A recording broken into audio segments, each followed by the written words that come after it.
Thanks so much for joining us tonight at 6 o'clock. I'm Justin Kolar. Terrance Bolger was a 27-year-old who was fatally shot in North Charleston earlier this month. His family is now pushing for answers and calling for justice. Live 5's Maya Brown sat down with the victim's family and learned more about who he was and their ongoing call to action.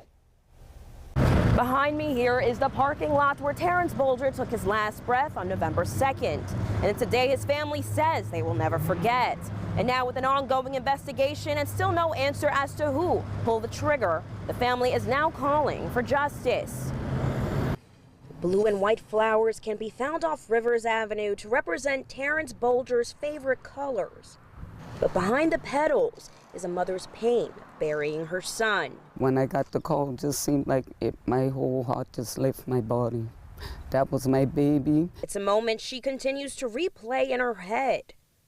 Terrance Bolger was shot near the Aqua Event Center parking lot in North Charleston on November 2nd, just before 2 a.m., and was found dead on the scene. I'm just in disbelief. It just don't seem like it's true that he's gone. It just don't seem like it. And then he had his whole life ahead of him. 27 years old. He ain't even lived half of his life. Not at all.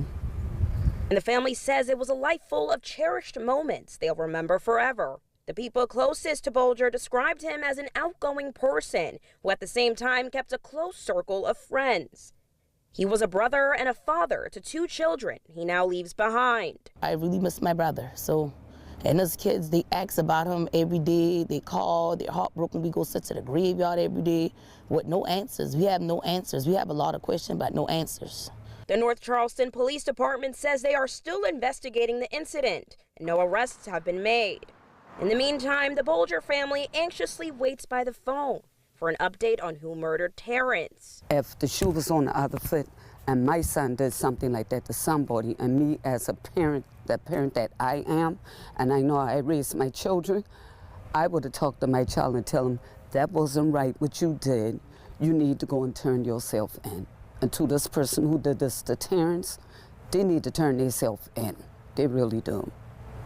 Law enforcement officials say anyone with information is encouraged to send an anonymous tip to the North Charleston Police Department. Maya Brown, Live 5 News.